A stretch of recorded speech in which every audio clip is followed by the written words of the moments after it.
Ladies and gentlemen, it's here. Kanye finally dropped Donda, and you already know this, but it's amazing. Okay, album is fire. It was worth the hype. There's not one bad song on there, not even a mid song. And not even 24 hours after the release of Donda, we got an announcement that Drake is dropping his highly anticipated album, Certified Lover Boy, just 5 days after Donda. So we have the two biggest hip-hop artists in the world dropping their albums within just a few days of each other. But a lot of questions start to pop into my head. First, can Certified Lover Boy on a musical level compete with Donda? Also, will Certified Lover Boy ruin the sales of Donda? Can the Drake hype ruin Kanye's hype? Did Kanye only drop Donda to sabotage Drake? Or is all of this just fake beef in order to keep them both relevant and to keep people like me making videos like this? Well, as always, I have a couple of thoughts, maybe some answers, maybe some conspiracy theories, I don't know. But the one thing I do have is some water, and you should also be drinking that while watching this video. Music is subjective, but in my opinion, Drake can't compete with Kanye on a creative level. Not even close if we're being honest. A lot of people immediately bring up, well, Drake has more hits. And I'm gonna talk about sales in a minute. But creatively, musically, artistically, Drake isn't even close, and I am a Drake fan, not a Drake hater. Some of his first big songs were actually produced by Kanye, and he's been an outwardly spoken fanboy of Kanye for his whole life. I would say that Kanye West would be my favorite artist, you know, all around, you know, and that's just facts. I mean, I have no problem saying that.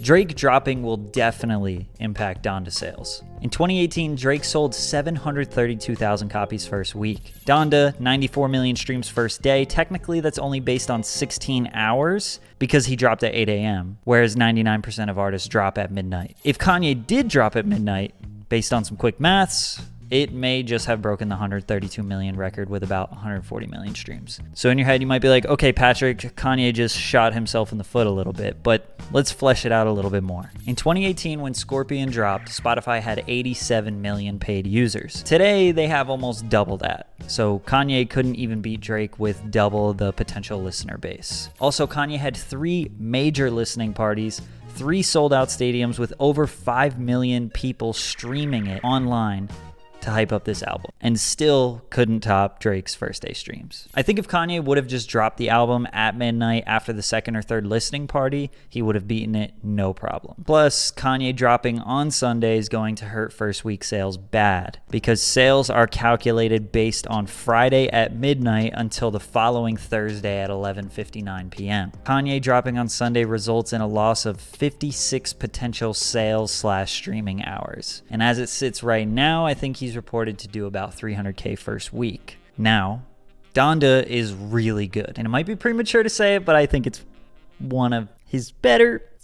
It's good. It's good. And in my opinion, sales are more based on marketing than quality. So Drake, just being Drake, the king of album sales, the king of hits, he's going to outdo Donda just because he's him. But if his project is mid, there's a chance that Donda sells better just because it's so dang good and people are loving the feud.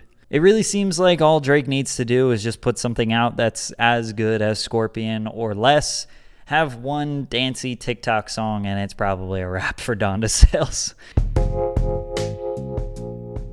Kanye and Drake's decade-long beef is extremely long-winded, complex, a bit dark, but definitely real. And there's some great videos about the total history on the internet. You can go watch them. But are we suggesting that Kanye did all this album hype, 3 major theatrical performances in front of millions of people all over the world, just to sabotage another man's album release? I mean, that seems insane, but maybe there's a little bit of an argument there. In 2018, we know Kanye and Pusha tried to sabotage Drake's album. They pried to get the information from Drizzy. He told them about the album release, then Pusha, Kanye, and other good music artists dropped their projects all within a few weeks. I know that's an extremely brief summary of what happened, but ultimately it didn't affect Drake one bit, considering Scorpion broke numerous streaming records and it was the most popular album of the year. But Drake never responded to the Pusha T diss. Some might argue that he will never actually definitely recover from that. I mean, he never had a formal response. Half of his Scorpion album was kind of responding to a lot of the things that was going on. And then literally from Scorpion all the way up until now, he's just been throwing sneak disses in every major single that he's put out.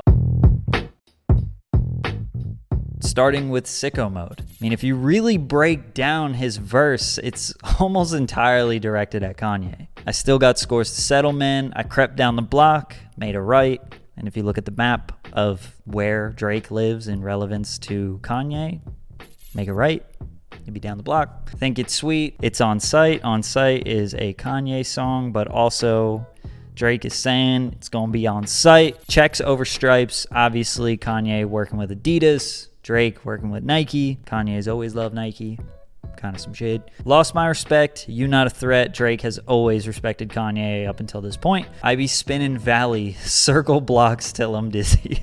Drake gonna spin the block in Calabasas. Following Sicko Mode came the single with Money in the Grave. I really gotta put a couple people in their place. Really just lapped everybody in the race. Then the rest of 2018 was a little quiet. In 2019 comes the song Behind Bars. They want a link when they got no tunes. They too worried about selling out shoes. Basically, the way Drake told the story was that Kanye invited him and 40 out to Wyoming to work on music. What ended up happening, allegedly, was Drake spent almost all of his time working on Kanye's music, aka they want to link when they don't have tunes, meaning I need to give them the sauce. And then they too worried about selling out shoes. Obviously, Kanye been majorly focused on working on clothing and shoes for the past 6 years. Now, if you really look at this whole verse, it's pretty much entirely directed at Kanye, but the highlights are definitely seeing him in person. I'm seeing a ghost. Remember that for later. I know so much shit that I cannot expose. I keep it inside and I laugh on my own. Don't know what he's trying to expose. You're dropping some shit, but that shit was a bust. They got no direction. They're following us. Again, hinting at you need me to push the sound, to create the wave so you can follow it. Then in 2C Slide, got so many ops, I be mistaken ops for other ops. It's loose, but it could be something. Then you have the Only You Mention freestyle. Shit you man been dropping lately, don't make me have to fly my iTunes. So much people buy into my hype, don't make me have to buy my hype too. Dealt with the big homie already, don't make me have to side by side you. Enough times he tried to hide behind you. Amnesia, but when I remind you, I'm touching the road and I can't find you. Word to the M.O.B. I'm tied to. This one seems like it's more aimed at Pusha T, but sneaking Kanye in there saying that Kanye's hiding behind Pusha when Kanye was the one that instigated this whole thing. And also remember the mob reference and also how many times Drake mentions being mob tied. Then again, Laugh Now, Cry Later, the big single that was to promote Certified Lover Boy. I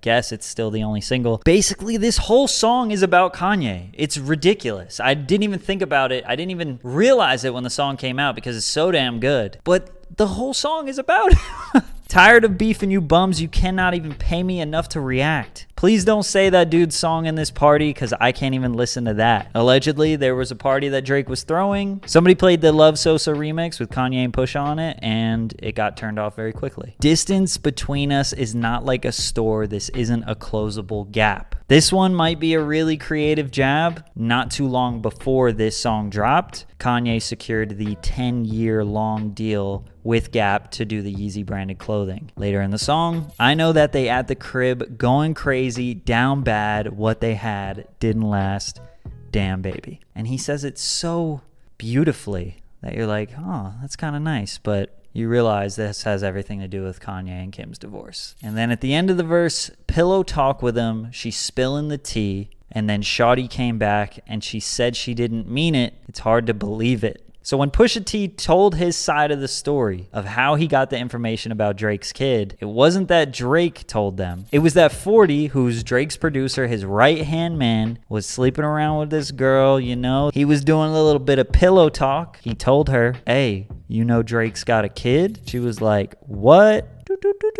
Hey Pusha, Drake has a kid. Make a song about it. That's basically what Pusha T said. He said it literally like that. In this bar, is Drake accepting that that's what happened? Or is he saying it's hard to believe it, like that story's cap? I don't know. Then in the BB King freestyle, I don't eat red meat. but still got beef sizzling. Then on the track Wants and Needs, that was released after Certified Lover Boy was delayed. Yeah, I should probably go link with Yeezy. I need me some Jesus, but as soon as I started confessing my sins, he wouldn't believe us. This one seems like more of a positive shout. I don't really understand what he was trying to say here, but nonetheless, it's a Kanye mention. Still, single after single after single after single, Drake is just mentioning Kanye in every song. But leading up to really close to right now, you have the most recent mention of Kanye, or assumed mention, with the new OVO signee Smiley. He said, anyone else would retire, but I'm not content. I want to bury these guys like 20 feet down so no one can find them again. And he said it very aggressively. Maybe he could be referring to the entire rap game, but either way, Drake, he's coming for the throne. And then the most recent one was on Trippie Redd's album that dropped just a few weeks ago. All these fools I'm beefing with that I barely know. 45, 44, let it go. Ye ain't changing shit for me. It's set in stone. 45, 44 referring to Kanye's age. And then Ye ain't changing shit for me. It's set in stone. Kanye was trying to get info on when Drake was dropping his album. I'm sure he got that info. And Drake's response was, okay, you know my date, September 3rd. It's dropping. I don't care. You're not changing anything. And Kanye conveniently drops Donda 5 days before? Come on now. You can't sit here and act like that's a coincidence, bro. No way. But despite various interviews and social media stunts, Kanye has actually not said anything about Drake on a song. Most of his responses came from Twitter rants that he deleted very quickly. And I'm referring to after the Pusha T diss from 2018 to now, basically. So I think a lot of buildup of anger or frustration has been there from Kanye. And when doing the rollout for the album, obviously, Drake was a little bit a part of that. Kanye posted Drake's address on Twitter. He posted a screenshot from a text conversation in which we think Drake was one of the recipients. Kanye is portraying himself as the Joker, basically saying, I've been picked on by your type my whole life, and now I'm not playing anymore. This seems like some real stress, some real anger, some real ego moves. After everything I've told you so far, is it really out of the question that Kanye just might want to sabotage Drake? Well, after digging and analyzing the lyrics on Donda, we found about 10 lines that could be aimed at Drake. Track 4, Off the Grid. Had to move away from people that's miserable. Don't want to link with you. I ain't finna sit with you.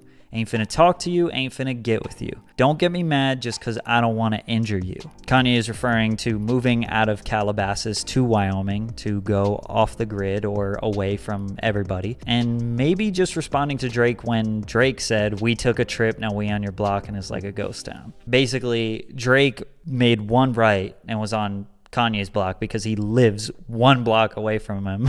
And Kanye's not there anymore, so it's a ghost town. I was forgetting you. Now I remember. Did what I want and I say what I want. And I thought you was like me. Like how you get sensitive. And then later on the track, nah, I get him fast. See, you feel away, then go pull up and get me. Might do something wild if I feel like you press me. Basically, Kanye wants to smoke. Track 8, okay. You the type to play the joke and hide your hand. Not the type to come around and try to play your friend. Basically, what Kanye's saying is Drake is the type to say something or do something foolish, but pretend to be innocent and essentially hide from the consequences of saying something. See me in person, I look like a ghost. You want to come in and play with the goat? Remember when Drake said, see you in person, you look like a ghost? Kanye is essentially embracing it. Like, yeah, I look like a ghost. You want to mess with me? You want to mess with the goat? I like that callback from Kanye. That was a good one. Track 9, Junior. Move out the way of my release. All right. Do I need to say anymore? Why would you even put that in a song? Unless... Track 21, Pure Souls. Always had mob ties. Stood on my 6 points. How could I not rise? I told y'all to remember, Drake says mob ties a lot in his songs. And he even has an entire song called Mob Ties, which was on Scorpion. And that song is basically an entire sneak diss at Kanye and Pusha. Also, I find this to be very interesting. Don't know if it's related or connected at all, but Vori is featured on Donda 4 times. He actually helped Drake write the song Mob Ties, which you can see in the credits. Maybe Kanye's like, hey, I'm gonna steal your boy. He's working with me. He's writing for me. Maybe. I don't know. Maybe there's something deeper there. Also, later on in that track, I can give $1 to every person on earth. Man, it's gotta be God's plan. Man, I swear these boys keep playing, we gonna have to square up then. Of course, God's Plan, Drake's biggest record. I think that's his biggest record that he's ever had. And he's mentioning how much richer he is than Drake. And also, he wants to smoke. Drake and Kanye boxing match, when? Jake Paul, set it up. We need it. There is real beef here because there are way too many coincidences that match up perfectly. Too many disses, too many mentions, and why? Maybe Drake is just jealous of Kanye's artistry esteem, and maybe Kanye is jealous of Drake's popularity and sales numbers. Could be a simple ego duel, or maybe there's something much deeper here. Maybe it's something dark. The thing that Drake has on Kanye that he's continuously mentioned throughout the years. Maybe he has some real dirt, and whatever that is might just be revealed on Certified Lover Boy. Guess we'll have to wait and find out.